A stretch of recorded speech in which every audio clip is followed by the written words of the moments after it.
Hi guys, nalulungkot ka ba sa iyong kinalalagyan ngayon?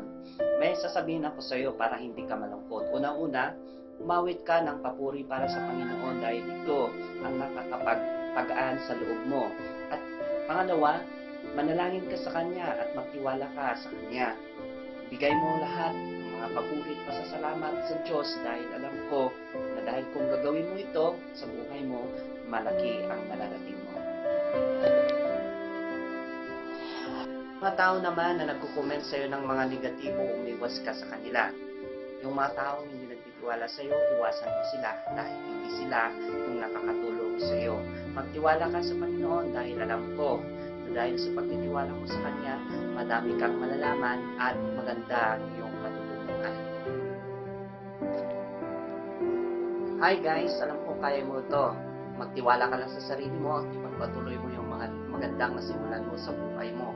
Kung natutunan mo sa Panginoon, alam ko, kaya mo yan at magpatuloy mo dahil maganda ang magiging resulta ng iyong buhay. Ngayon, sabihin ko sa iyo, magtiwala ka sa sarili mo at magtiwala ka sa Panginoon dahil maganda ang iyong patutunguhan kung lahat ng ito ay katiwala mo sa Kanya. Ngayon, sabihin ko sa iyo, keep on and God bless.